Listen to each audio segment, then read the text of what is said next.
العالمين والصلاة والسلام على أشرف المرسلين وعلى آله وصحبه أجمعين. رب اشرح لي صدري ويسر لي أمري واحلل عقدة من لساني يفقهوا قولي. أعوذ بالله من الشيطان الرجيم. بسم الله الرحمن الرحيم. والعصر إن الإنسان لفي خسر إلا الذين آمنوا وعملوا الصالحات وتواصوا بالحق وتواصوا بالصبر. صدق الله العظيم. സ്നേഹസമ്പന്നരായ സഹോദരന്മാരെ, സത്യവിശ്വാസികളെ, ജീവിതത്തിൻ്റെ നാനാതുറകളിൽ സർവശക്തനായ അല്ലാഹു സുബ്ഹാനഹു വ തആലയുടെ വിധിവിലക്കുകളും അവൻ്റെ അന്ത്യദൂതൻ മുഹമ്മദ് റസൂലുള്ളാഹി സ്വല്ലല്ലാഹു അലൈഹി വസല്ലമിൻ്റെ ജീവിത മാതൃകകളും പിന്തുടർന്ന് ജീവിക്കുവാൻ, അതിലൂടെ അല്ലാഹുവിൻ്റെ പ്രീതിയും ആത്യന്തികമായ പരലോക വിജയവും നേടിയെടുക്കാൻ അതിനുള്ള നിതാന്തമായ ശ്രമങ്ങൾ നടത്തണമെന്ന് ഞാൻ എന്നോടും നിങ്ങളോരോരുത്തരോടും ഓർമ്മിപ്പിക്കുകയാണ്. കാര്യങ്ങൾ ശ്രദ്ധയോടെ കേൾക്കുകയും നല്ലത് മാത്രം പിൻപറ്റുകയും ചെയ്യുന്ന, ചിന്തിക്കുന്ന സന്മാർഗദർശികളായ സജ്ജനങ്ങളിൽ അല്ലാഹു നാമേവരെയും ഉൾപ്പെടുത്തി അനുഗ്രഹിക്കുമാണ്. സഹോദരന്മാരെ, നമ്മുടെ സംസ്ഥാനത്തെ സംബന്ധിച്ചിടത്തോളം ഒരു വലിയ തെരഞ്ഞെടുപ്പ് കൊട്ടിഘോഷങ്ങളുടെ പെരുമഴ നിലച്ച് അതിൻ്റെ ഫലപ്രഖ്യാപനത്തിന് വേണ്ടി കാത്തു നിൽക്കുന്ന ഒരവസ്ഥയിലാണ് കേരളീയ സമൂഹം. താൻ വോട്ട് ചെയ്ത സ്ഥാനാർത്ഥി വിജയിക്കുമോ? താൻ പിന്തുണച്ച പാർട്ടി വിജയിക്കുമോ? ആരാണ് അടുത്ത് കേരളം ഭരിക്കാൻ പോകുന്നത് എന്നിത്യാദി ജിജ്ഞാസയോടുകൂടിയുള്ള, അറിയാനുള്ള ആകാംക്ഷയോടുകൂടിയുള്ള ഒരു കാത്തിരിപ്പാണ് നമ്മുടെ മുമ്പിൽ. മറ്റൊന്ന്, ലോക ഭൂപടത്തിൽ ലോകത്തെ ഏറ്റവും വലിയ തെമ്മാടി രാഷ്ട്രമായി നിലകൊണ്ട ഇസ്രയേലിന്റെ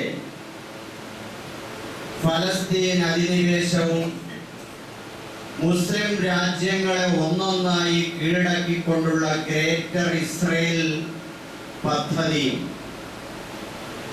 ഇരു ഹറമുകളെയും ഹറമുകളോളം വിശാലമായി നിൽക്കുന്ന അവരുടെ അധിനിവേശ മോഹങ്ങളുമായി മുമ്പോട്ട് പോകുന്ന നരനായാട്ടിന്റെയും സംഹാര താണ്ഡവത്തിന്റെയും മുമ്പിൽ അമേരിക്കയുടെ ലോക പോലീസ് ചമഞ്ഞുകൊണ്ടുള്ള അതിരുകളില്ലാത്ത അധിനിവേശ മോഹത്തിന്റെയും അറബ് നാടുകളെ അവരുടെ ചൊൽപ്പടിക്ക് നിർത്തുന്ന തരത്തിലുള്ള പ്രലോഭനത്തിന്റെ, എണ്ണ വാങ്ങി ആയുധം കൊടുത്തുള്ള കരാറിന്റെ അടിസ്ഥാനത്തിലുള്ള അറബ് നാടുകളുടെ കീഴ്പ്പെടുത്തലുകൾ അതിൻ്റെയും മുമ്പിൽ, അഥവാ ഇസ്രയേലിന്റെയും അമേരിക്കയുടെയും സംഹാര താണ്ഡവത്തിന്റെ മുമ്പിൽ മുസ്ലിം രാഷ്ട്രങ്ങൾ അവരുടെ ആയുധ പ്രയോഗത്തിന്റെ മുമ്പിൽ നിസ്സഹായരായി, നിർനിമേഷരായി, നിഷ്ക്രിയരായി, ഭയചകിതരായി നിൽക്കുന്ന ഒരു സന്ദർഭത്തിൽ അക്കൂട്ടത്തിൽ മുസ്ലിം രാജ്യങ്ങളിൽ ഭയപ്പെടുത്തി കീഴ്പ്പെടുത്താൻ വേണ്ടി ശ്രമിച്ചപ്പോ അതിന് വഴങ്ങാത്ത ഇറാന്റെ ചെറുത്തുനിൽപ്പ്, അത് ലോകത്ത് ആണത്തമുള്ള ഒരു രാജ്യമായി അത് വാഴ്ത്തപ്പെടുന്ന അവസ്ഥയുണ്ടായി. ഇപ്പോൾ താൽക്കാലികമായ ഒരു വെടിനിർത്തൽ പ്രഖ്യാപിച്ചിരിക്കുകയാണ്. ഇവിടെ തെരഞ്ഞെടുപ്പ്, അതിൽ നമ്മൾ നമ്മുടെ സ്ഥാനാർത്ഥി ജയിക്കുമോ പാർട്ടി ജയിക്കുമോ എന്ന ജിജ്ഞാസയുള്ളത് പോലെ തന്നെ താൽക്കാലികമായ 2 ആഴ്ചത്തെ വെടിനിർത്തൽ ഇവിടെ പശ്ചിമേഷ്യയിൽ പ്രഖ്യാപിക്കപ്പെടുമ്പോൾ ആരാണ് ഇവിടെ വിജയിച്ചത് എന്നറിയാനും നമുക്ക് ജിജ്ഞാസയുണ്ട്. ലോകം ചർച്ച ചെയ്തുകൊണ്ടിരിക്കുന്നു. ഇതേപോലെ നമ്മുടെ വിദ്യാർത്ഥികൾ ഇപ്പോൾ പരീക്ഷ എഴുതിയിരിക്കുകയാണ്. ആ പരീക്ഷകളിൽ തങ്ങൾ വിജയിക്കുമോ തോൽക്കുമോ എന്നുള്ള ഒരു ജിജ്ഞാസയോടുകൂടിയാണ് അവരും മുമ്പോട്ട് പോകുന്നത്. എല്ലാവരും ഒരു ഫലപ്രഖ്യാപനത്തിന് വേണ്ടി കാത്തിരിക്കുന്ന ഒരു സമയമാണ്. അല്ലെങ്കിൽ വിജയത്തെ വിലയിരുത്തി തങ്ങളുടേതായ സന്തോഷത്തിന്റെ അംശങ്ങൾ ആവാഹിക്കാനുള്ള ശ്രമത്തിലാണ് എല്ലാവരും ഉള്ളത്. ഇവിടെ നമ്മൾ മനസ്സിലാക്കേണ്ട ഒരു വസ്തുത, ജയപരാജയങ്ങളുടെ മാനദണ്ഡം എന്താണ് എന്നിടത്താണ്. ഭൗതികമായ അർത്ഥത്തിൽ ഒരു രാഷ്ട്രവും മറ്റൊരു രാഷ്ട്രവും തമ്മിലുള്ള യുദ്ധത്തിൽ അതിന്റെ ജയപരാജയങ്ങളെ വിലയിരുത്തുന്നതിൽ ഭൗതികമായ നഷ്ടങ്ങൾ കൂട്ടിക്കിഴിച്ചുകൊണ്ടുള്ള ഒരു വിലയിരുത്തലിനപ്പുറം അതിലൊരു ഇസ്ലാമികമായ ആദർശപരമായ ധാർമ്മികമായ ഒരു അളവുപോൽ അതിനുണ്ടാവും. സ്ഥാനാർത്ഥികൾ തമ്മിലുള്ള പരസ്പരമുള്ള മാറ്റുരയ്ക്കലുകളിൽ ആരാണ് വിജയിക്കുന്നത്, എന്റെ സ്ഥാനാർത്ഥി, അവരുടെ സ്ഥാനാർത്ഥി, എന്റെ പാർട്ടി, അവരുടെ പാർട്ടി, അവരുടെ വിജയം, ഇവരുടെ പരാജയം എന്നൊക്കെയുള്ള വിലയിരുത്തലിലും ഈ ഭൗതികമായ എണ്ണപ്പെരുപ്പത്തിന്റെയും വോട്ടുകളുടെ ആധിക്യത്തിനും അപ്പുറം നമുക്ക് നമ്മുടേതായ ഒരു ധാർമ്മികമായ വിജയത്തിന്റെ വിലയിരുത്തൽ നമുക്കുണ്ടാവണം. ഇതേപോലെ തന്നെ സ്കൂളുകളിൽ പരീക്ഷ എഴുതിയിട്ട് കാത്തിരിക്കുന്ന വിദ്യാർത്ഥികൾക്ക് തന്റെ ഉത്തര പേപ്പറിൽ ചെയ്തു കൂട്ടാൻ കഴിഞ്ഞ ഉത്തരങ്ങളുടെ എണ്ണങ്ങളുടെ ആധിക്യത്തിൽ നേടുന്ന ഗ്രേഡിനും മാർക്കിനും അപ്പുറം താൻ ഒരു വിദ്യാർത്ഥി എന്ന നിലയിൽ തന്റെ വിദ്യാർത്ഥിത്വം എത്രമാത്രം ഇവിടെ പരീക്ഷിക്കപ്പെട്ടിരിക്കുന്നു, താൻ എത്രത്തോളം വിദ്യാഭ്യാസം നേടിയവൻ എന്ന നിലയിൽ വിജയിച്ചിട്ടുണ്ട് എന്ന ഈ ചോദ്യങ്ങൾക്കപ്പുറത്തുള്ള ഒരു ഇവാലുവേഷൻ, ഒരു വിലയിരുത്തലും ഒരു ധാർമ്മികമായ വിജയ പരിശോധനയും നമുക്കുണ്ടാവണം. ഇതൊരു മുഅ്മിനിന്റെ ബാധ്യതയാണ്. വിശുദ്ധ ഖുർആൻ പറഞ്ഞല്ലോ, ഖുൽ ലാ യസ്തബിൽ ഖബീസു വത്വയ്യിബ്, പറയുക നന്മയും തിന്മയും തുല്യമാവുകയില്ല. വലൗ അഅജബക കസ്റത്തുൽ ഖബീസ്, തിന്മയുടെ ആധിക്യം നിന്നെ ആശ്ചര്യപ്പെടുത്തിയാലും ശരി. ഒരു രാഷ്ട്രം സർവായുധ വിഭൂഷിതരായി സജ്ജരായി തങ്ങളുടെ ന്യൂക്ലിയർ പവർ മുഴുവൻ കയ്യിലൊതുക്കി മറ്റൊരു രാഷ്ട്രത്തിന്റെ മേൽ അവരുടെ ആയുധങ്ങൾ വർഷിച്ച് അവരെ കൂട്ടത്തോടെ കൊന്നൊടുക്കി അവരുടെ രാഷ്ട്ര നായകന്മാരെ, ആത്മീയ നേതാക്കളെ, അവരുടെ കേന്ദ്രങ്ങളെയൊക്കെ തകർത്തിട്ടാലും എത്രമാത്രം വലൗ അഅജബക കസ്റത്തുൽ ഖബീസ്, തിന്മയുടെ ആധിക്യം നിങ്ങളെ ആശ്ചര്യപ്പെടുത്തിയാൽ എന്ന് പറഞ്ഞാൽ ഒരു രാഷ്ട്രം എന്ന നിലയിൽ അമേരിക്ക നേടിയിട്ടുള്ള ആയുധത്തിന്റെയും ആൾബലത്തിന്റെയും ശക്തി, പവർ, അത് എത്ര വലുതാണ്. വിജയിക്കുന്നവരൊപ്പം നിൽക്കുക എന്നുള്ള ഒരു മനഃശാസ്ത്രപരമായ ബോധത്തിനപ്പുറം, ജയിക്കുന്നവൻ വില്ലനൊപ്പം നിൽക്കുക എന്നതിനപ്പുറം, മറുഭാഗത്ത് വലൗ അഅജബക കസ്റത്തുൽ ഖബീസ്, ആ തിന്മയുടെ, അധാർമികതയുടെ, മ്ലേച്ഛതയുടെ, തോന്നിവാസത്തിന്റെ, അക്രമത്തിന്റെ, അന്യായത്തിന്റെ ഒക്കെ തന്നെ അതിന്റെ പെരുപ്പം, അതിന്റെ സംഹാര താണ്ഡവത്തിന്റെ ആ ഒരു ശേഷിയും ശക്തിയും അതെത്ര വലുതാണെങ്കിലും ശരി തന്നെയാണ്, തിന്മയും നന്മയും തമ്മിൽ തുല്യമാവുകയില്ല. ഇതേപോലെ തന്നെയാണ് രാഷ്ട്രീയത്തിലേക്ക്, സമകാലിക കക്ഷി രാഷ്ട്രീയത്തിന്റെ തെരഞ്ഞെടുപ്പ് മത്സരങ്ങളിലേക്ക് വരുമ്പോഴും അനീതിയും അക്രമവും അഴിമതിയും അതേപോലെ ശത്രുവിനോടുള്ള പ്രീണന നയങ്ങളും സ്വജന പക്ഷപാതിത്വവും തോന്യാസങ്ങളും ഇതൊക്കെ നടപ്പ് ശീലങ്ങളായി കൊണ്ടു നടക്കുന്ന പാർട്ടികൾ, ആ പാർട്ടികളിൽ ഏതോ ഒരു സ്ഥാനാർത്ഥി പരമ്പരാഗതമായി അയാളെ ഞാൻ സപ്പോർട്ട് ചെയ്തുകൊണ്ട് വരുന്നു, എന്റെ കുടുംബ പാരമ്പര്യമാണ്, എന്റെ കാരണവന്മാർ, എന്റെ മാതാപിതാക്കൾ, അവരുടെ മാതാപിതാക്കൾ പരമ്പരാഗതമായി ശീലിച്ചു പോന്ന ഒരു രാഷ്ട്രീയ നിലപാടാണ്. അവർ ജയിക്കണം എന്നത് നമ്മുടെ ഒരു പരമ്പരാഗതമായ ഒരു താല്പര്യമാണ്. ഹമിയത്തുൽ ജാഹിലിയ്യ, അത് നമ്മുടെ ഒരു താല്പര്യമാണ്. നേരെ മറുവശത്തുള്ളവൻ എത്ര തന്നെ ന്യായവും നീതിയും സത്യവും മുറുകെ പിടിച്ചാലും നമുക്കത് ചെവിക്കൊള്ളാൻ സാധിക്കുകയില്ല. ഇങ്ങനെ നമ്മൾ ഏതോ ഒരു പാർട്ടിയെ പിന്തുണച്ചു, അല്ലെങ്കിൽ ഒരു സ്ഥാനാർത്ഥിക്ക് വോട്ട് ചെയ്തു, എന്റെ സ്ഥാനാർത്ഥി വിജയിച്ചു, നമുക്ക് ആഹ്ലാദിക്കാനും ആരവങ്ങൾ നടത്താനും പൊള്ളിച്ചാടാനും നമുക്ക് തോന്നും. യഥാർത്ഥത്തിൽ എന്റെ സ്ഥാനാർത്ഥിയുടെ, എന്റെ പാർട്ടിയുടെ വിജയം അത് വിജയമാണോ എന്നത് വിലയിരുത്താൻ ധാർമ്മികമായ ഒരു അളവുകൾ നമുക്ക് ആവശ്യമാണ്.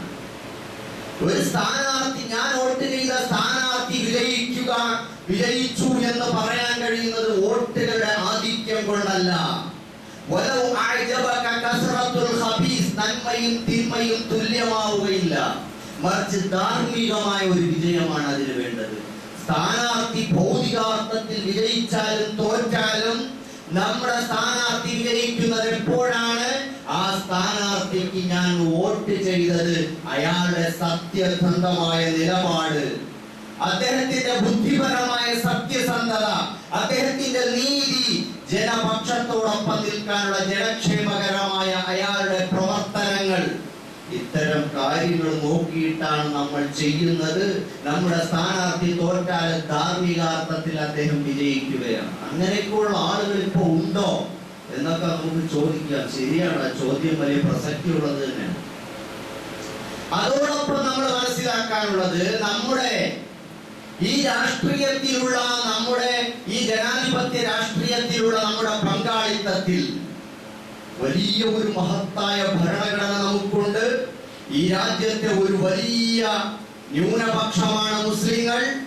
ആ അർത്ഥത്തിൽ മുസ്ലിം ജനസാമാന്യത്തിന്റെയും അതേപോലെ തന്നെ ഇവിടത്തെ പിന്നാക്ക ജനവിഭാഗങ്ങളും ഇവിടത്തെ വലിയ ഒരു പ്രബല രാഷ്ട്രീയ ശക്തിയാണ്. അങ്ങനെയുള്ള ഈ അടിച്ചമർത്തപ്പെടുന്ന ജനവിഭാഗങ്ങൾ, പാർശ്വവൽക്കരിക്കപ്പെടുന്നവർ, അവർക്ക് ഈ രാജ്യത്ത് ഭരണഘടനയുടെ പക്ഷം പിടിച്ചുകൊണ്ട് ഉയർന്നു നിൽക്കാൻ, അവരുടെ നില ഭദ്രമാക്കാൻ, അവരുടെ നീതിക്കും സത്യത്തിനും ന്യായത്തിനും വേണ്ടിയുള്ള അവരുടെ നിലപാടുകൾ ഭദ്രമാക്കാൻ, അവർക്ക് എഴുന്നേറ്റ് നിൽക്കാൻ എത്രമാത്രം എന്റെ രാഷ്ട്രീയ നിലപാട് കൊണ്ട്, എന്റെ വോട്ട് കൊണ്ട് അതിന് സാധിക്കുന്നുണ്ട്, അല്ലെങ്കിൽ ഈ ഫലപ്രഖ്യാപനത്തിലൂടെ, ഈ തെരഞ്ഞെടുപ്പിലുള്ള ഫലം വരുമ്പോൾ അതിന് സാധിക്കുന്നുണ്ട് എന്ന് നോക്കിയിട്ട് വേണം ഞാൻ വിജയിക്കുന്നുണ്ടോ പരാജയപ്പെടുന്നുണ്ടോ എന്ന് വിലയിരുത്താൻ. സഹോദരന്മാരെ, ആ അർത്ഥത്തിലാണ് നമ്മൾ വിലയിരുത്തേണ്ടത്. ജനങ്ങൾ നാട്ടു നടപ്പ് എന്ന നിലയിൽ ആൾക്കൂട്ടത്തിനൊപ്പം ഇങ്ങനെ ഓടിപ്പോകുന്ന, നാടോടുമ്പോ നടുവേ ഓടുന്ന സ്വഭാവത്തിനപ്പുറം ഈ രാജ്യത്തെ ഒരു പ്രബല ജനവിഭാഗം എന്ന നിലയിൽ മുസ്ലിങ്ങൾ ടാർഗറ്റ് ചെയ്യപ്പെടുകയും അവർ വംശീയ ഉന്മൂലനത്തിന്റെ ഭീഷണിക്ക് മുമ്പിൽ അവർ വിറങ്ങലിച്ചു നിൽക്കുകയും ചെയ്യുന്ന ഒരു സമൂഹമാണ്. ആ അർത്ഥത്തിൽ ജനാധിപത്യ രാഷ്ട്രീയത്തിലൂടെ അവർക്ക് അവരുടെ സ്വന്തം കാലിൽ എഴുന്നേറ്റ് നിൽക്കാനുള്ള ശക്തിയും ത്രാണിയും സാധ്യതയും ഭാവി സാധ്യതയും എത്രത്തോളം ഉണ്ടാകുന്നുണ്ട്, വളർച്ച നേടുന്നുണ്ട് എന്നാണ് നോക്കേണ്ടത്. മറ്റവന്റെ ഓരം പറ്റി നിൽക്കുന്നതിനെ കുറിച്ച് അല്ല ഞാൻ ഈ പറയുന്നത്. അങ്ങനെ നമ്മൾ ഇത്രയും കാലം നിന്നവരാണ്. ഇവരൊക്കെ നമ്മൾ ചതിക്കുകയും പറ്റിക്കുകയും ചെയ്യുകയായിരുന്നു. ഇപ്പോൾ നമ്മൾ മറ്റുള്ളവനൊപ്പം നിന്നിട്ട് അവന് ഓരം പറ്റി നിൽക്കുന്ന ഒരു അവസ്ഥയാണ് നമുക്കുള്ളത്. മുസ്ലിങ്ങൾ മൊത്തത്തിൽ പിന്നോക്ക ജനവിഭാഗങ്ങൾ, അടിച്ചമർത്തപ്പെടുന്ന ജനവിഭാഗങ്ങൾ, ഒരു ഐഡന്റിറ്റി പൊളിറ്റിക്സ് എന്ന നിലയിൽ മുസ്ലിങ്ങൾക്ക് തമ്മിൽ കലഹിക്കാതെ ഒരുമിച്ച് നിൽക്കാനും മുന്നോട്ട് പോകാനും എത്രത്തോളം സാധ്യമാകുന്നുണ്ട് എന്ന് നോക്കുമ്പോഴാണ് ഇന്ത്യൻ മുസ്ലിങ്ങളുടെ അല്ലെങ്കിൽ ഈ രാജ്യത്തെ തന്നെ ഭാവി രാഷ്ട്രീയം വിജയിക്കുന്നുണ്ടോ പരാജയപ്പെടുന്നുണ്ടോ എന്ന് നമുക്ക് വിലയിരുത്താൻ സാധിക്കുന്നത് എന്ന് നമ്മൾ മനസ്സിലാക്കണം. അതേപോലെ തന്നെയാണ് ഞാൻ ഈ പറഞ്ഞു വരുന്നത്. ഇതെല്ലാം കൂടി നമ്മുടെ ഈ കാലഘട്ടത്തിൽ, ഈ സന്ദർഭത്തിൽ സ്ഥാനാർത്ഥിയുടെ ഫലപ്രഖ്യാപനം, കുട്ടികളുടെ പരീക്ഷ, ആഗോളതലത്തിലുള്ള ഇവിടെ യുദ്ധം താൽക്കാലികമായി നിർത്തിവെച്ചിരിക്കുന്ന ഒരു സന്ദർഭം, ഇതിലൊക്കെയുള്ള ഒരു വിലയിരുത്തലാണ് ഞാൻ ഈ പറയുന്നത്. നമ്മുടെ കുട്ടികൾ തന്നെ എക്സാമിന് അവർ വിജയിക്കുന്നുണ്ടോ പരാജയപ്പെടുന്നുണ്ടോ എന്ന് നമ്മൾ നോക്കുന്നത് എന്തളവ് പോലും വെച്ചാണ്. അവന് കിട്ടുന്ന അവരുടെ റിസൾട്ട്, അവരുടെ ഗ്രേഡ് എത്രയാണ്, എത്ര എ ഗ്രേഡ് കിട്ടിയിട്ടുണ്ട് എന്ന് നോക്കുകയാണ്. അല്ലെങ്കിൽ ആ കുട്ടി പിന്നീട് അവൻ ആത്മഹത്യ ചെയ്യുന്നു, അവൾ പോയിട്ട് ആത്മഹത്യ ചെയ്യുന്നിടത്തേക്ക് പോകുന്നു. യഥാർത്ഥത്തിൽ ഒരു കുട്ടിയുടെ, ഒരു വിദ്യാർത്ഥിയുടെ ജയപരാജയങ്ങളെ നിശ്ചയിക്കുന്ന മാനദണ്ഡം എന്താണ്? അവർ ഉത്തര പേപ്പറിൽ എഴുതി വെച്ചിട്ടുള്ള ഉത്തരത്തിന്റെ അടിസ്ഥാനത്തിലിടുന്ന മാർക്കിനപ്പുറം ആ കുട്ടിയുടെ ക്രിയാത്മകത, ആ കുട്ടിയുടെ അഭിരുചി, ആ കുട്ടിയുടെ കഴിവുകൾ, ആ കുട്ടിയുടെ സത്യസന്ധത, ആ കുട്ടിയുടെ പ്രത്യുൽപ്പന്ന മതിത്വം, ഇങ്ങനെ തുടങ്ങി ഒരു കുട്ടിയെ ശരിയായ നിലയിൽ ഒരു രാജ്യത്ത് ആ കുട്ടിയുടെ അഭിരുചിക്കനുസരിച്ച് പണിയെടുപ്പിക്കാൻ പറ്റുന്ന നിലയിൽ ആ കുട്ടിയെ വളർത്തിക്കൊണ്ടുവരുന്നതിൽ ആ കുട്ടി എത്രത്തോളം വളർന്നിട്ടുണ്ട് എന്ന് പരിശോധിക്കുന്നിടത്താണ് ആ കുട്ടിയുടെ യഥാർത്ഥത്തിലുള്ള വിജയവും പരാജയവും. നമ്മുടെ കുട്ടികളെ എത്രയോ ആളുകളാണ് ക്ലാസ് റൂമിൽ പരാജയപ്പെട്ടു പോകുന്നവർ രാജ്യത്ത് വിജയിക്കുകയാണ് പല മേഖലകളിലും. നമ്മളൊക്കെ തന്നെ മഹാന്മാരായി സമൂഹത്തിൽ വാഴ്ത്തി പറയുന്ന ആളുകളുണ്ടല്ലോ, എഡിസൺ, അതേപോലെ തന്നെ ഐൻസ്റ്റീൻ, ഇങ്ങനെ തുടങ്ങിയിട്ടുള്ള പല ആളുകളും അവരുടെ ക്ലാസ് റൂമിൽ അധ്യാപകരുടെ മുമ്പിൽ വളരെ സ്ലോ ലേണറായിരുന്നു, വളരെ സ്ലോയിൽ പഠിക്കുന്ന ആളുകളായിരുന്നു, ക്ലാസ്സിൽ ശ്രദ്ധയില്ലാത്തവരായിരുന്നു പലരും. ബർണാഡ് ഷാ, അതേപോലെ തന്നെ വേറെ പലരും നാടകകൃത്തുക്കളും കഥാകാരന്മാരും ശാസ്ത്രജ്ഞന്മാരും മതപണ്ഡിതന്മാരും ഒക്കെ തന്നെ അവരുടെ ക്ലാസ് റൂമിൽ, അടച്ചിട്ട ക്ലാസ് റൂമുകൾക്കകത്ത് എഴുതി വെക്കപ്പെട്ട അക്കാദമികമായ പാഠപുസ്തകങ്ങളുടെ മുമ്പിൽ അവർ പഠിച്ചെടുത്ത് അവരുടെ റിസൾട്ട് വെളിപ്പെടുത്തുന്നതിൽ, അവരുടെ കഴിവ് തെളിയിക്കുന്നതിൽ പലരും പരാജയമായിരുന്നു. പക്ഷേ അവർ പിന്നീട് അവരുടെ അഭിരുചിക്കും താല്പര്യത്തിനും അനുസരിച്ച് ചിന്തിച്ച് സ്വയം പരീക്ഷണങ്ങളിലൂടെ വളർന്ന് ലോകത്തിന് ഒരുപാട് സംഭാവനകൾ ചെയ്തിട്ടുണ്ട്. അതുകൊണ്ട് തന്നെ ഈ വിദ്യാർത്ഥികളുടെ ജയപരാജയങ്ങളെ വിലയിരുത്തുന്ന നമ്മുടെ ഈ പരീക്ഷാ വിലയിരുത്തൽ സമ്പ്രദായങ്ങളിലും നമുക്ക് അപര്യാപ്തതകളുണ്ട്. യഥാർത്ഥത്തിൽ ധാർമ്മികമായ ഒരു വിജയത്തിന്റെ വിലയിരുത്തൽ നമുക്ക് അവിടെയും ആവശ്യമാണ് എന്ന് നമ്മൾ മനസ്സിലാക്കേണ്ടതുണ്ട്. സഹോദരന്മാരെ, നിങ്ങൾ നോക്കൂ, ഇതെല്ലാ കാര്യത്തിലും ഇസ്ലാമികമായി നോക്കുമ്പോൾ നമുക്ക് അവിടെയൊക്കെ തന്നെ നമ്മുടേതായ ഒരു ധാർമ്മികമായ വിജയത്തിന്റെ അളവ് പോലും വെച്ച് പരീക്ഷിച്ച് മൂല്യാധിഷ്ഠിതമായി ജയപരാജയങ്ങളെ വിലയിരുത്താൻ നമുക്ക് സാധിക്കും. ഞാൻ പറഞ്ഞല്ലോ, ഇവിടെ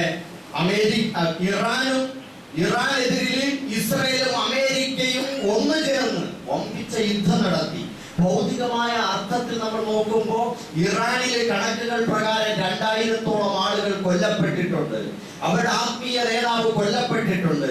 അവരുടെ സൈനിക കമാൻഡർമാർ പലരും കൊല്ലപ്പെട്ടിട്ടുണ്ട്. ഏറ്റവും പ്രധാനപ്പെട്ട ആളുകൾ കൊല്ലപ്പെട്ടിട്ടുണ്ട്. അവിടെ സൈനിക കേന്ദ്രങ്ങൾക്ക് നേരെ ആക്രമണങ്ങൾ ഉണ്ടായിട്ടുണ്ട്. അതേപോലെ ലബനാനിൽ 1500-ഓളം പേർ കൊല്ലപ്പെട്ടിട്ടുണ്ട്. ഇങ്ങനെയൊക്കെ ഒരുപാട് ഭൗതികമായ നഷ്ടങ്ങൾ ഉണ്ടാവാം, ഒരുപാട് നഷ്ടങ്ങൾ ഉണ്ടാവാം. എന്നാൽ നേരെ മറുവശത്താകട്ടെ ഇത്രത്തോളം ആൾനഷ്ടങ്ങൾ ഉണ്ടായിട്ടുണ്ടാവില്ല. പക്ഷെ ഇവിടെ നമ്മൾ വിലയിരുത്തേണ്ടത് അമേരിക്കയാണോ, അല്ലെങ്കിൽ ഇസ്രായേലും അമേരിക്കയുമാണോ, അതല്ല ഇറാനാണോ ഇവിടെ വിജയിക്കുന്നത് എന്ന് നോക്കുന്നതിലും ഈ ജയപരാജയങ്ങളുടെ മാനദണ്ഡം ധാർമ്മികമായിരിക്കണം. ഇവർ പ്രഖ്യാപിച്ചത് എന്താണ്? അമേരിക്ക പ്രഖ്യാപിച്ചത് എന്താണ്? അമേരിക്ക പറഞ്ഞത് ഇവിടെ ന്യൂക്ലിയർ പവറാണ് ആവാനുള്ള ശ്രമത്തിലാണ്, അല്ലെങ്കിൽ ന്യൂക്ലിയർ പവറാണ് ഇറാൻ, അതുകൊണ്ട് ഈ രാഷ്ട്രത്തെ നമുക്ക് ഒതുക്കേണ്ടതുണ്ട്. അവരുടെ ന്യൂക്ലിയർ ശേഷി തകർക്കേണ്ടതുണ്ട്. അവിടെ അതേപോലെ തന്നെ അവരുടെ ഭരണം അട്ടിമറിച്ച് അവർക്ക് അവിടെ ഭരണമാറ്റം കൊണ്ടുവരേണ്ടതുണ്ട്. ഇതൊക്കെയാണ് അമേരിക്ക പറഞ്ഞിട്ടുണ്ടായിരുന്നത്. പക്ഷേ അത് ഒരാഴ്ച കൊണ്ട് സാധ്യമാക്കുമെന്നാണ് അമേരിക്ക പറഞ്ഞത്. പക്ഷെ സാധിച്ചിട്ടില്ല എന്നുള്ളതാണ്.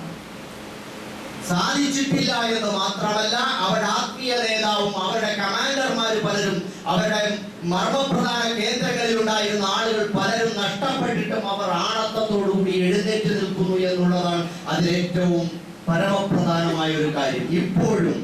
എന്നിട്ടും അവരെന്ത് ചെയ്യുന്നു? ഈ അമേരിക്കയുടെ F-35 എന്ന് പറയുന്ന ഏറ്റവും ആർക്കും തകർക്കാനാവാത്തത് എന്ന് പറയുന്ന അമേരിക്കയുടെ ഏറ്റവും പ്രധാനപ്പെട്ട യുദ്ധവിമാനത്തെ നിഷ്പ്രയാസം അവർ അടിച്ചു തകർത്തു എന്നുള്ളതാണ് അവരുടെ ഏറ്റവും വലിയ പരാജയമാണ്. അതേപോലെ തന്നെയാണ് ഇസ്രായേലിന്റെ വ്യോമ പ്രതിരോധ സംവിധാനം അവർ തകർത്ത് തരിപ്പണമാക്കി.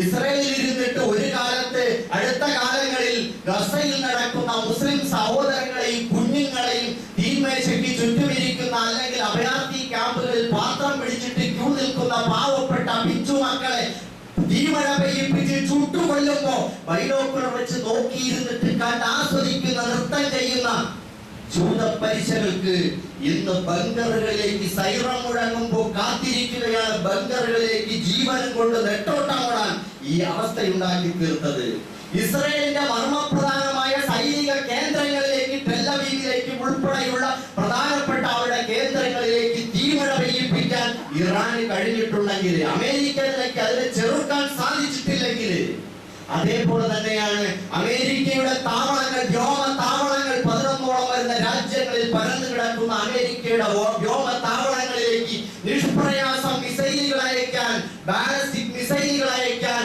അതിനെ പ്രതിരോധിക്കാൻ പോലും കഴിയാതെ അവരുടെ താവളങ്ങളിലേക്ക് പതിക്കുന്ന അവസ്ഥകൾ ഉണ്ടാക്കി തീർത്തിട്ടുണ്ടെങ്കിൽ അതൊരു രാഷ്ട്രത്തിന്റെ വിജയമാണ്. അമേരിക്ക കൊട്ടിഘോഷിക്കുന്ന പോലെ ഒരു ലോക ശക്തിയൊന്നുമല്ല, നിങ്ങൾ വെറും പപ്പടമാണ് എന്ന് ലോകത്തിന് കാണിച്ചു കൊടുക്കുകയാണ് ഇറാൻ ചെയ്തിട്ടുള്ളത്. സഹോദരന്മാരെ, ഈ അർത്ഥത്തിലെല്ലാം നമ്മൾ അതിനെ വിലയിരുത്തുമ്പോൾ ഇറാൻ എന്ന് പറയുന്ന ഒരു രാഷ്ട്രം, ഇതിനെ കുറിച്ച് പറയുമ്പോൾ പലർക്കും ചൊറിച്ചിലും അസ്വസ്ഥതയുണ്ടാവും. വല്ലാതെ ഈ ഫിഖ് ചർച്ച ചെയ്യുന്നവരും അഖീദ ചർച്ച ചെയ്യുന്നവരും അതിൽ മാത്രമേ നിൽക്കുള്ളൂ. രാഷ്ട്രത്തിന്റെ, ഒരു രാജ്യത്തിന്റെ മൊത്തം, രാഷ്ട്രത്തിന്റെ, ലോകത്തിന്റെ മൊത്തം താല്പര്യങ്ങളെല്ലാം നോക്കുന്നത്. ആണത്തമുള്ള ഒരു രാഷ്ട്രം എന്ന നിലയിൽ ഇറാൻ എന്ത് ചെയ്തു? അവർ ലോകത്തെമ്മാടി രാഷ്ട്രത്തെ, അമേരിക്ക, ഇസ്രായേലിനെയും ചോദ്യം ചെയ്തു. ലോകത്തൊരു ആൺകുട്ടിയായി നിലകൊണ്ടു എന്നുള്ളതാണ്. അവരുടെ മതം പോട്ടെ, ജാതി പോട്ടെ, വർഗം പോട്ടെ, മനുഷ്യർ എന്ന നിലയിൽ തന്നെ അംഗീകരിക്കാമല്ലോ, സല്യൂട്ട് ചെയ്യാമല്ലോ. അതിലുമപ്പുറം അവർ അവാന്തര വിഭാഗത്തിൽപ്പെട്ട മുബത്തദികളാണ് എന്ന അർത്ഥത്തിൽ അവരും ലാ ഇലാഹ ഇല്ലല്ലാഹ് മുഹമ്മദ് റസൂലുള്ളാഹി അംഗീകരിക്കുന്നവരാണ്. ആ അർത്ഥത്തിൽ അവരെ നമുക്ക് സപ്പോർട്ട് ചെയ്യാൻ കഴിയും. അവർക്ക് വേറെ ഷിയ സുന്നി താല്പര്യങ്ങൾ മറനീക്കി പുറത്തുനിന്ന് അപ്പൊ നമുക്ക് വേറെ നോക്കാം. പക്ഷേ ഇപ്പോൾ ഇവിടെ നടക്കുന്നത് ആഗോള രാഷ്ട്രീയ ഭൂപടത്തിൽ അമേരിക്കയുടെ നട്ടെല്ലിനെ തകർക്കാനുള്ള ഒരു ശേഷി ഇറാൻ കൈവരിച്ചിട്ടുണ്ട്. അത് സാധിപ്പിച്ചിട്ടുള്ള അവസാനം ട്രംപ് തന്നെ ഇപ്പൊ പറഞ്ഞു, ഇതെന്താണ്, ഇതിന്റെ പിന്നിൽ വല്ല ആത്മീയ ശക്തിയുമുണ്ടോ എന്നാണ് ചോദിച്ചത്. അതുപോലെ തന്നെ ഹോർമുസ് കടലിടുക്ക് എന്ന് പറയുന്ന മർമ്മപ്രധാനമായ യുദ്ധ തന്ത്രം പോയിന്റിലേക്ക് ചൂണ്ടിയിട്ട് ലോകത്തെ മുഴുവൻ വരച്ച വരയിൽ നിർത്താൻ, ഇത് അമേരിക്കയെയും ഇസ്രായേലിന്റെയും ഈ തെമ്മാടിത്തത്തെ നിങ്ങൾ എതിർത്തില്ലെങ്കിൽ ഇത് ഞങ്ങളുടെ മാത്രമല്ല ഇവിടെ കുടിവെള്ളം മുട്ടുന്നത്, ഞങ്ങൾ മാത്രമല്ല ജീവിതം നിറയിക്കുന്നത്, ലോകം മുഴുവൻ അനുഭവിക്കേണ്ടി വരുമെന്ന് പറഞ്ഞിട്ട് ചെയ്ത് കാണിച്ചു കൊടുക്കുകയാണ്. ഹോർമുസ് കടലിടുക്ക് വെച്ചിട്ട് തീമഴ പെയ്യിപ്പിക്കും, നരകമാക്കും, എന്നായിക്കോട്ട് പോരട്ടെ എന്ന് പറഞ്ഞിട്ട് അപ്പോഴും ഇതൊക്കെ സ്വാഗതം ചെയ്യും നട്ടല് നിവർത്തി നിൽക്കുമ്പോ അവിടെ ഒരിക്കലും പിന്നെ അമേരിക്കക്ക് ഏറ്റെടുക്കാൻ സാധിക്കാതെ വീണ്ടും അടവ് നയങ്ങൾ മാറ്റിപ്പിടിക്കുകയാണ്. ഇതാണ് നമ്മൾ കണ്ടുകൊണ്ടിരിക്കുന്നത്. അവസാനം ഇപ്പോ അമേരിക്കയുടെ നിർബന്ധപ്രകാരം തന്നെ താൽക്കാലികമായ വെടിനിർത്തൽ പ്രഖ്യാപിച്ചിരിക്കുകയാണ്. ഇറാൻ മുമ്പോട്ട് വെച്ചിട്ടുള്ള ഓരോ നിബന്ധനകൾ നോക്കുമ്പോൾ വളരെ ആഴത്തമുള്ള, ആർജവമുള്ള ലോക സമാധാനത്തിന് അനിവാര്യമായ നിബന്ധനകളാണ് യുദ്ധവിരാമത്തിന് വേണ്ടി അവർ വെച്ചിട്ടുള്ളത് എന്ന് നമുക്ക് കാണാൻ കഴിയുന്നുണ്ട്. അപ്പൊ ഈ അർത്ഥത്തിലെല്ലാം വിലയിരുത്തുമ്പോൾ നോക്കുമ്പോൾ ഭൗതികമായ നഷ്ടം ഉഹദ് യുദ്ധത്തെ സംബന്ധിച്ചിടത്തോളം അല്ലാഹു സുബ്ഹാനഹു വ തആല പറഞ്ഞതെന്താ? ഇവിടെ ശത്രുക്കള് ഉഹദ് യുദ്ധത്തിനെ അതിലെ രക്തസാക്ഷ്യത്തെയും കൂട്ടത്തോടുള്ള സഹാബാക്കളുടെ കൊലയെയും ഒക്കെ തന്നെ വിലയിരുത്തിയിട്ട് ഇത് പരാജയമാണ് എന്ന് കവടന്മാരും മറ്റുമൊക്കെ വിലയിരുത്തിയപ്പോ അല്ലാഹു സുബ്ഹാനഹു വ തആല പറഞ്ഞത് വലാ തഹിനു വലാ തഹ്സനു വഅൻതുമുൽ അഅലൗന ഇൻ കുൻതും മുഅ്മിനീൻ. നിങ്ങൾ ദുഃഖിക്കേണ്ട, വ്യസനിക്കേണ്ട, നിങ്ങൾ തന്നെയാണ് ഉന്നതന്മാർ, നിങ്ങൾ മുഅ്മിനീങ്ങളാണെങ്കിൽ എന്ന് അല്ലാഹു സുബ്ഹാനഹു വ തആല യംസസ്കും ഖർഹൻ ഫഖദ് മസ്സൽ ഖൗമു ഖർഹും മിസ്ലഹു. നിങ്ങൾക്ക് പരിക്ക് പറ്റിയിട്ടുണ്ടെങ്കിൽ ഇതുപോലെ നിങ്ങൾക്ക് മുമ്പ് കഴിഞ്ഞുപോയ സമൂഹത്തിനും പരിക്ക് പറ്റിയിട്ടുണ്ട്. ഇതേപോലെ തന്നെയാണ് ജയപരാജയങ്ങളുടെ ആ നാളുകളെ നിങ്ങൾക്കിടയിൽ നാം ആന്തോളനം ചെയ്യിപ്പിച്ച് മാറി മാറി കൊണ്ടുവരും എന്ന് അല്ലാഹു സുബ്ഹാനഹു വ തആല പറയും.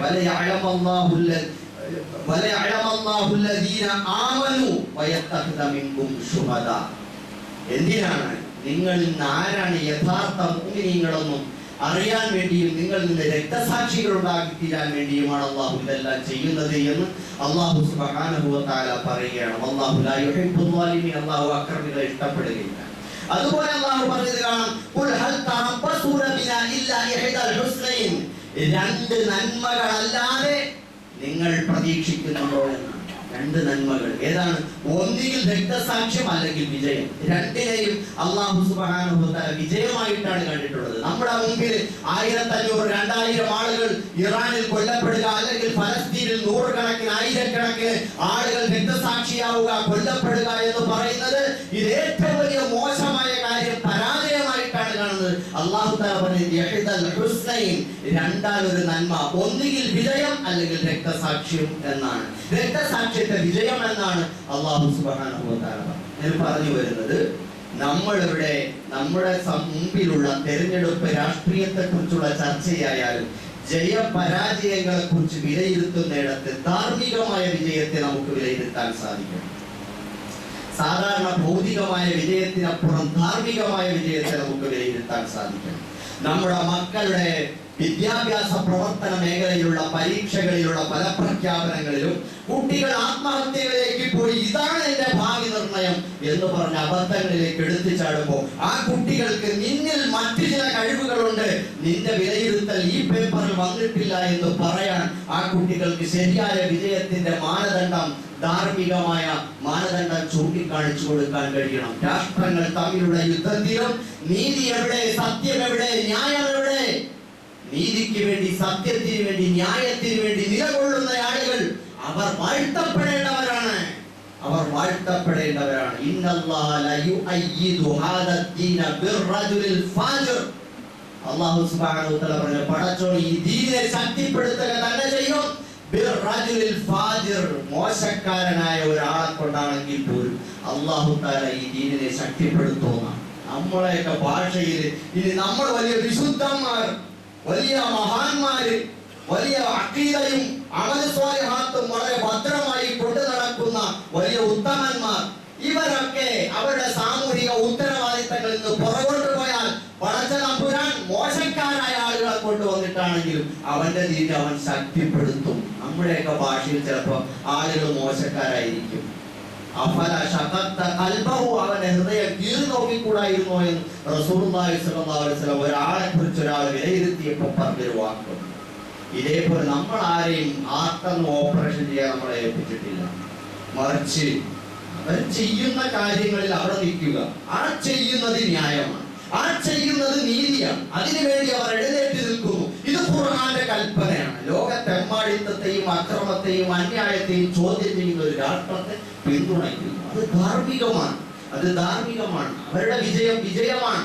അവരുടെ ഭൗതികാർത്ഥത്തിൽ പരാജയപ്പെട്ടു പോയാൽ ആത്മീയാർത്ഥത്തിൽ അവർ വിജയിക്കുകയാണ്. രക്തസാക്ഷികൾ അവർ അല്ലാഹുവിന്റെ അടുക്കലേക്ക് ഉയർത്തപ്പെടുകയാണ്.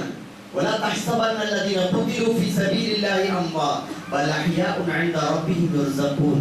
അല്ലാഹുവിന്റെ മാർഗ്ഗത്തിൽ വധിക്കപ്പെട്ടവർ മരിച്ചുപോയവരാണെന്ന് നിങ്ങൾ പറയരുത്, അല്ലാഹുവിന്റെ അടുക്കൽ ജീവിച്ചിരിക്കുന്നവരാണെന്ന് വിശുദ്ധ ഖുർആൻ നമ്മളോട് പറയുക. മാത്രമല്ല ഈ രക്തസാക്ഷികൾ അല്ലാഹുവിന്റെ അടുക്കലേക്ക് അവന്റെ അർശിന്റെ സിംഹാസനത്തിന്റെ ചുറ്റും ഒരു പക്ഷി പച്ചപ്പറവയുടെ ആ ഉള്ളിലേക്ക് ആത്മാവായി സന്നിവേശിപ്പിക്കപ്പെട്ടതിൽ പാറി നടക്കും. അവർക്ക് അത്യുന്നതമായ പദവികളുടെ കിരീടമണിയിക്കപ്പെടും. 70-ലധികം ആളുകൾക്ക് ശുപാർശ ചെയ്യാനുള്ള അധികാരം ഉണ്ടാകുമെന്നെല്ലാം ഖുർആൻ ധാരാളമായി അവരെ കുറിച്ച് വിശേഷിപ്പിച്ചിട്ടുണ്ട്. അപ്പൊ ആ അർത്ഥത്തിൽ നന്മയ്ക്ക് വേണ്ടി, നീതിക്ക് വേണ്ടി, സത്യത്തിന് വേണ്ടി നിലകൊള്ളുന്ന ആളുകൾ അവർ തീർച്ചയായും വിജയം വരിക്കുന്നവരാണ്, വിജയികളാണ് എന്ന് നമുക്ക് മനസ്സിലാക്കാൻ കഴിയുന്നുണ്ട്. സഹോദരന്മാരെ, ഇതേപോലെ നമ്മുടെ വിജയം എന്നത് ആത്യന്തികമായ വിജയമാണ്. ഇവിടെ നമ്മൾ കുട്ടികളെ പോലെ തന്നെ നമ്മളും ഒരു പരീക്ഷയിലാണ്. നന്മയും തിന്മയും ഒക്കെ നമ്മുടെ മുമ്പിലുണ്ട്. നമ്മൾ ശരി തിരഞ്ഞെടുത്താൽ അത് നമ്മൾ അല്ലാഹുവിലേക്ക് നമുക്ക് മാർക്ക് വീഴുകയാണ്. ഈ നമ്മളെല്ലാവരും ഒരു പരീക്ഷാ ഹാളിലാണല്ലോ. നമ്മുടെ മുമ്പിൽ സൂപ്പർവൈസറായി മലക്കുകളുണ്ട്. ഒരാളും ഒരു വാക്കുപോലും പറയുന്നില്ല, അവന്റെ മുമ്പിൽ റഖീബ് അതീദ് ഉണ്ടായിട്ടല്ലാതെ. അപ്പോൾ മലക്കുകൾ കിറാമുൻ കാതിബീൻ, വളരെ സൂക്ഷ്മമായി രേഖപ്പെടുത്തുന്ന മാന്യന്മാരായ മലക്കുകളുടെ മുമ്പിലാണ് നമ്മളുള്ളത്. നമ്മളിവിടെ പരീക്ഷയിലിരിക്കുകയാണ്. എഴുത്തു പരീക്ഷയല്ല, ഇതൊരു ജീവിത പരീക്ഷയാണ്. ശരിയും തെറ്റും നമ്മുടെ മുമ്പിൽ തുറന്നു വെക്കപ്പെട്ടിരിക്കുകയാണ്. ശരി ചെയ്യുന്നുണ്ടോ തെറ്റ് ചെയ്യുന്നുണ്ടോ എന്ന് നോക്കാൻ. നമ്മൾ ബാക്കിയുള്ളവരുടെ ലോകത്തിന്റെ സ്ഥാനാർത്ഥികളുടെ വിദ്യാർത്ഥികളുടെ വിജയമൊക്കെ നമ്മൾ നോക്കിയിരിക്കുന്ന നമ്മൾ സ്വന്തം വിജയവും കൂടി ഒന്ന് നോക്കണം. നമ്മൾ വിജയിക്കുന്നുണ്ടോ പരാജയപ്പെടുന്നുണ്ടോ എന്ന്. അള്ളാഹുവിന്റെ കണക്ക് പുസ്തകത്തിൽ അവൻ നമുക്ക് മുമ്പിൽ കൊണ്ടുവെക്കുന്ന പ്രോഗ്രസീവ് റിപ്പോർട്ടിൽ എന്റെ മുമ്പിൽ അള്ളാഹു മുമ്പിൽ നാളെ സമർപ്പിക്കുന്ന ആ ഒരു കിതാബുണ്ടല്ലോ, അല്ലാഹു തആല പറഞ്ഞു മാലി ഹാദൽ കിതാബ് ലാ യുഗാദിറു സഗീറതൻ വലാ കബീറതൻ ഇല്ലാ അഹ്സാഹ, ഒരു കൊച്ചു കാര്യം പോലും വിട്ടുപോയിട്ടില്ലല്ലോ എന്ന് പറയുന്ന ആ ഒരു രേഖപ്പെടുത്തലുണ്ട്. അതിൽ എന്റെ അവസ്ഥ എന്തായിരിക്കും എന്ന് നമുക്ക് ഓരോരുത്തർക്കും നോക്കാൻ കഴിയും. ഈ പരീക്ഷയ്ക്ക് 2 മണിക്കൂറല്ല സമയം, ഒരു മനുഷ്യായുസ്സാണ്. ഓരോരുത്തർക്കും വ്യത്യസ്തമായ സമയമാണ് അല്ലാഹു നിശ്ചയിച്ചു തന്നിട്ടുള്ളത്. ഇതെല്ലാം തീർന്നാൽ ഒരല്പം എനിക്ക് ഇനിയും ഉത്തരം എഴുതാൻ ബാക്കിയുണ്ട്, രേഖപ്പെടുത്താൻ ബാക്കിയുണ്ട്. അല്പസമയത്തേക്ക് കൂടി ഒന്ന് പിന്തിപ്പിക്കുമോ എന്ന് ചോദിച്ചാൽ അത് കിട്ടൂല സഹോദരന്മാരെ. അതുകൊണ്ട് നമുക്ക് നമ്മുടെ ജീവിതത്തിലെ എത്രത്തോളമാണ് നമ്മൾ വിജയിക്കുന്നത് പരാജയപ്പെടുന്നത് എന്ന് നമ്മുടെ വാക്കില്, നോക്കില്, പ്രവൃത്തിയിൽ, ഇടപാടിൽ, ഇടപെടലുകളിൽ, നമ്മുടെ കരാറുകളിൽ, നമ്മുടെ ജീവിതത്തിന്റെ വ്യത്യസ്തമായ മേഖലകളിൽ എവിടെയൊക്കെയാണ് ഞാൻ തോറ്റു പോകുന്നത്, എനിക്ക് 0 മാർക്ക് വീഴുന്നത്, എനിക്ക് ഗ്രേഡ് ഉയരുന്നത് എന്ന് നോക്കാൻ നമുക്ക് ഓരോരുത്തർക്ക് കഴിയേണ്ടതുണ്ട്. ഇതേപോലെ തന്നെ നമ്മൾ സ്ഥാനാർത്ഥി എന്ന് പറയുമ്പോൾ സ്ഥാനത്തെ അർത്ഥിക്കുകയാണ്. നമ്മളിവിടെ അള്ളാഹുവിന്റെ പ്രതിനിധികൾ എന്ന നിലയിൽ നമ്മൾ ആഗ്രഹിക്കുന്നത് എന്താണ്? ആത്യന്തികമായി നമുക്ക് പരലോകത്ത് രക്ഷപ്പെടണം. അവന്റെ സ്വർഗമാണ് നമ്മൾ അർത്ഥിക്കുന്നത്, അവന്റെ പ്രീതിയാണ്, തൃപ്തിയാണ് നമ്മൾ അർത്ഥിക്കുന്നത്. ആ അർത്ഥത്തിൽ അള്ളാഹുവിന്റെ തൃപ്തി നേടാനുള്ള ശ്രമങ്ങളിൽ നമ്മൾ എത്രത്തോളം വിജയിക്കുന്നുണ്ട്. നമുക്കിവിടെ വോട്ട് വീണുകൊണ്ടിരിക്കുകയാണ്. ഏത്? നമ്മളെ കുറിച്ച് നാളെ അള്ളാഹുവിന്റെ മുന്നിൽ യൗമ യഖൂമുൽ അഷ്ഹാദ്, സാക്ഷ്യങ്ങൾ എഴുന്നേറ്റ് നിൽക്കും. നമുക്ക് വേണ്ടി അവിടെ എണ്ണപ്പെടും വോട്ടുകൾ. ആരൊക്കെയാണ് നമുക്ക് വേണ്ടി അനുകൂലമായി പ്രതികൂലമായി സാക്ഷി നിൽക്കുന്നത്? മനുഷ്യർ മാത്രമല്ല, നമ്മൾ നിർജീവമാണെന്ന് കരുതപ്പെടുന്ന നമ്മുടെ പരിസരത്തെ ഓരോ വസ്തുവകകളും നാളെ അല്ലാഹുവിന്റെ മുമ്പിൽ നമുക്ക് അനുകൂലമായോ പ്രതികൂലമായോ സാക്ഷി നിൽക്കും. നമ്മൾ എവിടെ ജീവിച്ചാലും നമുക്ക് അനുകൂലമായി എന്റെ മാതാപിതാക്കൾ, എന്റെ മക്കൾ, എന്റെ ഭാര്യ എനിക്ക് നാളെ വോട്ട് ചെയ്യുമോ? എനിക്ക് അനുകൂലമായി സാക്ഷി നിൽക്കുമോ? എന്റെ പരിസരത്തുള്ളവർ, എന്റെ കൂട്ടുകാർ, ഞാൻ ഇടപഴകിയവർ, കൂടെ ജോലി ചെയ്തവർ, എന്റെ സഹപ്രവർത്തകർ, എന്റെ നാട്ടുകാർ എനിക്ക് ഇവൻ നല്ലവനാണെന്ന് നാളെ അല്ലാഹുവിന്റെ മുമ്പിൽ പറയുമോ എന്ന് നോക്കാൻ കഴിയേണ്ടതുണ്ട്. എത്രത്തോളം നമ്മളോട് ഏറ്റവും ചേർന്ന് നിൽക്കുന്ന നമ്മുടെ ഈ കൈകൾ, വായകൾ സീലുവെക്കപ്പെടുകയും കൈകാലുകൾ സംസാരിക്കുകയും ചെയ്യുന്ന ആ ഒരു പരലോകത്ത് നമ്മുടെ അവസ്ഥ എന്തായിരിക്കും? നമ്മൾ ആ വോട്ടിങ്ങിൽ വിജയിക്കുമോ എന്ന് നമുക്ക് നോക്കാൻ കഴിയണം. അതുകൊണ്ട് ഓരോ കാര്യങ്ങളെയും അതാതിന്റെ ഗൗരവത്തോടെ മനസ്സിലാക്കാനും ഉൾക്കൊള്ളാനും അതിന്റെ ജയപരാജയങ്ങളെ ധാർമ്മികമായ അളവുകോലുകൾ വെച്ചിട്ട് വിലയിരുത്താൻ നമുക്ക് സാധിക്കണം. അതിനെല്ലാം അപ്പുറം നമ്മുടെ പരലോകമാണ് പ്രധാനം, നമ്മുടെ പരലോകമാണ് പ്രധാനം, നമ്മുടെ പരലോകമാണ് പ്രധാനം. അവിടെ നമ്മൾ വിജയിക്കുമോ പരാജയപ്പെടുമോ എന്ന് നോക്കാൻ നമുക്ക് കഴിയണം. ഫമൻ സുഹ്സിഹ അനിൻ നാർ വഉദ്ഖിലൽ ജന്ന ഫഖദ് ഫാസ് വമൽ ഹയാതുദ് ദുനിയ ഇല്ലാ മതാഉൽ ഗുറൂർ.